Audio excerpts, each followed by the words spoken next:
Hello, today we're going to take a look at Pascal's triangle. Pascal's triangle has numerous uses throughout several different branches of mathematics, but today we're going to look at how it can help us with counting questions. So,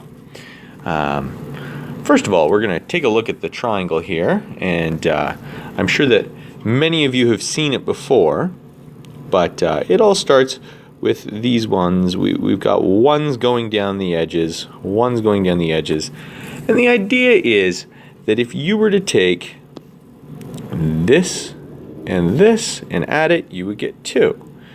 If we take this one and add them, you get 3. 2 plus 1 equals 3. 1 plus 3 equals 4. 3 plus 3 equals 6. 3 plus 1 equals 4, and so on. And it just follows this pattern on and on and on.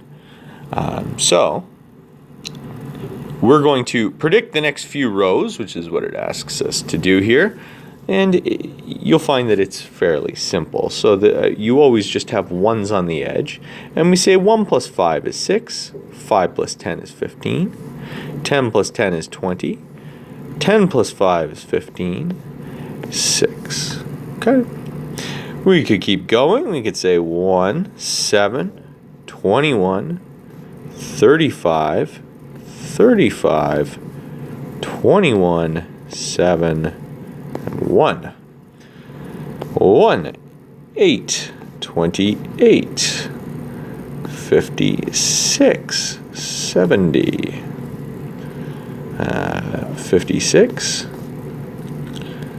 28, 8, 1, and we can go on. I'll do one more, and then I'll let you guys do the rest on your own if you so desire. So 1, 9, 36, 84, we got 126, and 126 again, and 84 again, and 36 again, and 9 again, and 1. There we go. So I'll let you fill in the last 3 rows on your own. Just make sure you get the pattern. But anyway, is there a pattern for the sums of the numbers in the rows? So what we're saying is if I were to add across, so I take all of these numbers, 1 plus 4 plus 6 plus 4 plus 1, what do I get? So I'm going to go through. So the first one is obviously just 1. 1 plus 1 is 2. 1 plus 2 plus 1 is 4. And then we get 1 plus 3 plus 3 plus 1 is 8. And we get 16. And we get 32 and 64 and 128 and 256 and 512. And we could just keep going. Hopefully you see the pattern is that we're just multiplying by 2 each time. So I don't even have the rest of the rows filled in. But I know that this is going to be 1024, 2048, and 4096. Okay. So, if we wanted to come up with a formula for that, what you can do, if we count this as the 0th row, okay, that's the 0th row. This is the first. This is the second. Okay, it might seem a little counterintuitive to count there as being a 0th row, but what that means is that we've now got 2 to the power of 0, 2 to the power of 1, 2 to the power of 2, and so on and so forth.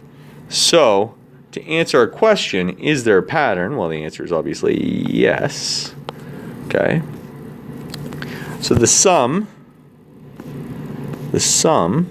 equals 2 to the power of n, where n is the row number.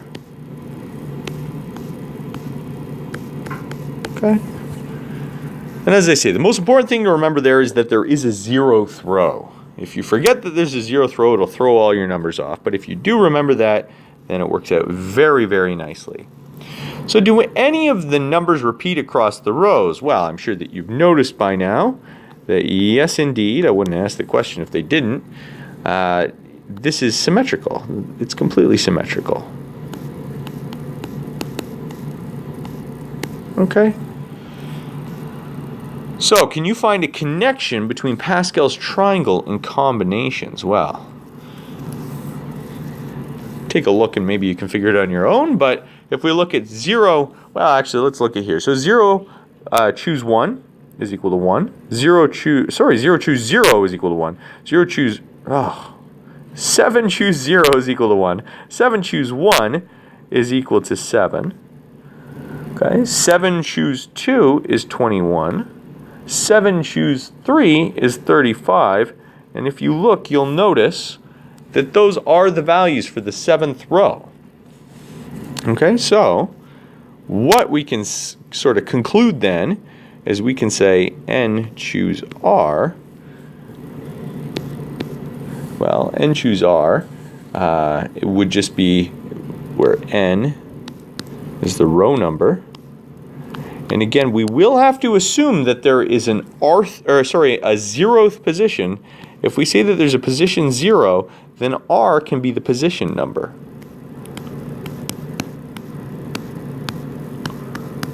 Okay, so if I want to know 9 choose 3, well, then I can go, there's row 9, and there's 0, 1, 2, 3. So 9 choose 3 is 84. Neat, eh? All right. So let's jump over here. Pascal's triangle is an iterative process of building a triangle. Each term is equal to the sum of the two terms immediately above it. So we figured that out. So another way we can write it is we can use this notation here as of n, and then you write, t, and then you write n comma r, and that tells us that it's the term for row n, position r. Okay? So to figure it out, you would just take the term n minus 1, so it would be one row above it, and it would be one position before it, plus the one row above it with the same position. Okay? So, to figure this out, so it wants us to show the first 6 terms of row 26. Well, we can just take the terms before it. So we start with a 1, obviously. We always start with a 1. Okay, and then we say what's 1 plus 25 would be 26. And 25 plus 300 is 325. And 300 plus 2,300 is 2,600. Okay, and then we could just continue and we get 14,950. And then our last one would be 65,780. Okay, so there we go. All right, so we'll use Pascal's method. So this is something that people sometimes struggle with this notation. And to be honest with you, it doesn't really come up very often. In fact, it's not going to come up very often in a practical sense for us. We're just talking about it because it is very related to what we're doing anyway. But you'll see that it's not actually that bad once you get used to it. So the idea here, it's not too hard if I give you numbers. We're just going to use this formula right here. And we're going to say, all right, so then what would the term 12.5 be? Well, you just say, well, it would be term 11.4, because you reduce them both by 1, plus term 11.5. You reduce the row by 1 and keep the same term number. Okay? So that one's not too tricky. And I don't think you'll find this one too tricky either. We get term 39.31 plus term 39.32. Okay, so again, you're just reducing that and that by 1, and then reduce that one by 1. Keep this one the same. Okay, where it gets more challenging is we'll start looking at it in terms of algebra. So instead of having actual numbers, I'm going to give you n plus 1, r plus 1. So you say, all right, well, what's 1 less than n plus 1? Well, if you subtract 1, you're just left with n. Okay, and what's 1 less than r plus 1? Well, that would be r. Okay, so then we keep the n as well, and then we keep the r plus 1 the same. All right, and to make it a little trickier, we get one that looks like this. Now this it's not necessarily that tricky once I show you how to do it, but if you don't think about it this way, it can be a little confusing. So I'll just sort of off as an aside, I'm going to point out that T52 would be equal to T41 plus T42.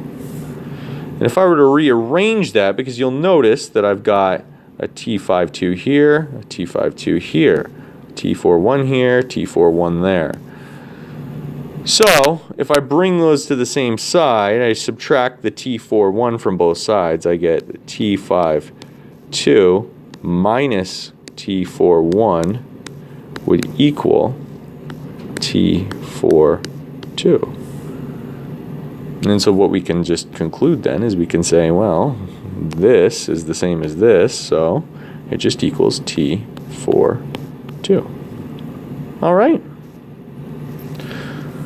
Okay, so let's get into just some questions about Pascal's triangles. So which row has the sum of its terms equal to 8,192? So now you can just use trial and error here. You know that it's going to be 2 to the power of something, because it's always 2 to the power of something. So you put it in and you get 2 to the power 12, and you'll be like, oh, that's not big enough.